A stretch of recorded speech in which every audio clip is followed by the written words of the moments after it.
ត្រូវបដូរផ្លាស់ប្ដូរអំណាចគ្រប់គ្រងណាទីមួយត្រូវផ្លាស់ប្ដូរអំណាចគ្រប់គ្រងដោយយូហានមេកដេមចឹងណាដើម្បីទៅនគរព្រះត្រូវធ្វើផ្លាច់ណាឲ្យព្រះអង្គសួរទៅព្រះអង្គហើយមិនហ៊ានមកថ្ងៃនេះមកយប់ឲ្យពួកផារស៊ីកាត់ផ្ដាច់ចឹងលួចមកអ្នកនឹងឯងសង្ស័យថាចង់បានជីវិតអកលជីវិតអកលទៅនគរថាសួរត្រូវធ្វើមិនបានអញ្ចឹងគឺទីមួយដូរអំណាចគ្រប់គ្រងសប្តាហ៍នៅលើផែនដីមានអំណាចពីរអំណាចអាក្រក់និងអំណាចល្អអំណាចអាក្រក់គឺអំណាចសាតាំងគឺមកពីណាចេញពីលូស៊ីហ្វឺក៏ចៅវាមានព្រាយមានរាជអ្នកដែលជាអាក្រក់ណាសម្រាប់កាប់ទៀតអ្នកដែលធ្វើឲ្យយើងមកវិញដែលចេញពីព្រះគឺជារយដែលអំណាចអាក្រក់ចុះអំណាចល្អជាអំណាចល្អគឺអំណាចព្រះវរបិតាព្រះបុត្រាព្រះបរិសុទ្ធ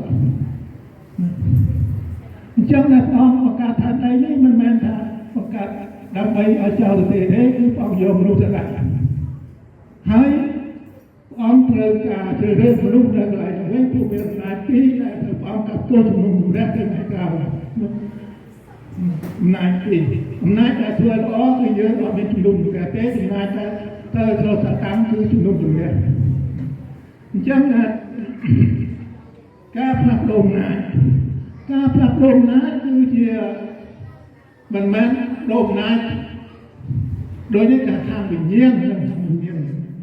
ដូរវិញ្ញាណគឺយើងធ្លាប់ទទួលវិញ្ញាណអរសាតាំងដល់ពេលយើងដូរអំណាចអរសាតាំងមកទទួលវិញ្ញាណព្រះវិញទទួលវិញ្ញាណព្រះដែលក្នុងគម្ពីរក្រឹត្យទី2ទូពុក្រាមខ12ពោលថាបានជាណានៅក្នុងព្រះគ្រីស្ទនោះឈ្មោះថាបានកើតជាថ្មីហើយអស់ទាំងសេចក្តីចាស់បានត្រឡប់ទៅមើលទាំងអស់បានត្រឡប់ថ្មីវិញគឺអ្នកនៅក្នុងព្រះគ្រីស្ទគឺបានកើតជាថ្មីដោយអង្គមានទូលថាបានកើតជាទឹកពីព្រះវិញ្ញាណទេគឺគ្មានអ្នកណាអាចទៅនគរព្រះបានទេណាទាំងនោះគឺសំខាន់ណាស់បើយើងមិនកើតពីទឹកពីវិញ្ញាណទេយើងអាចទៅនគរព្រះបានទេយើងចង់ទៅនគរព្រះត្រូវឲ្យយើងកើតជាទឹកតែវិញ្ញាណរោមពពុះ8ខ1ហើយនោះនៅជាប់នេះអនណាដែលនៅក្នុងព្រះគ្រីស្ទនោះគ្មានទោសអញ្ចឹងកាលណាយើងបានផ្លាស់ប្ដូរគឺយើងនៅក្នុងព្រះគ្រីស្ទកាលណាក្នុងព្រះគ្រីស្ទគឺអត់យើងមានទោសទេបើនេះអត់មានទោសគឺយើងអត់មានអំពើអាក្រក់នៅក្នុងទេគឺអង្គសម្អាតឲ្យយើងអង្គទៅរៀនទូទៅមានទូទៅយើងដើម្បីឲ្យយើងបានវិញទោសនៅក្នុងជំពូករោមនៅក្នុងជំពូក6ខ3តាមពុទ្ធសាសនាគឺថា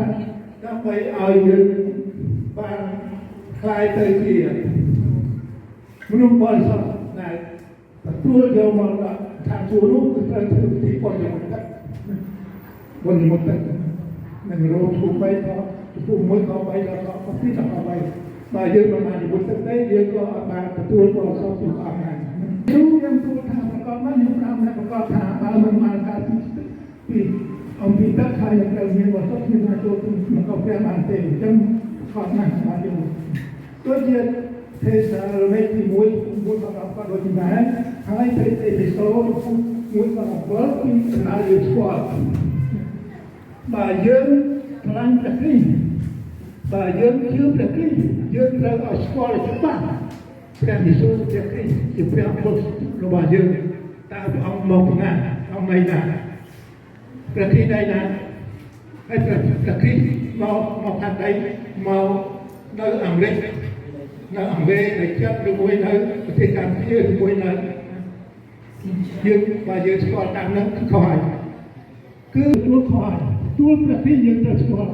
តែសំទោសស្គាល់អង្គច្បាស់លាស់អានេះនិយាយពីការផ្លាស់ប្ដូរចិត្តប៉ុណ្ណឹងចាំបានថានៅលើសង្គមយើងមានរឿងមួយដែរខ្ញុំនិយាយក្រៅពីនោះស្នាប់ដែលផ្លាស់ប្ដូរចិត្តយកមកប្រើមានសត្វឯខ្លះដែលឃើញគេប្រើកម្រៃទេកម្រៃវាមិនសត្វព្រៃដើម្បីយកកម្រៃមកប្រើក៏មនុស្សនឹងទៅកម្រៃហើយយកមកបង្រៀនដើម្បីកម្រៃនឹងបដូរចិត្តដល់កម្រៃបដូរចិត្តគេនៅជាមួយយើងវាអត់ទៅព្រៃវិញទេវានៅជាមួយមនុស្សវាប្រើមនុស្សវាស្គាល់មនុស្សឲ្យទៅព្រៃមិនតើដែរនេះការបដូរចិត្តគឺបដូរពីព្រៃមកស្រុកប đồ bị sa tăng máu, các cục râu mình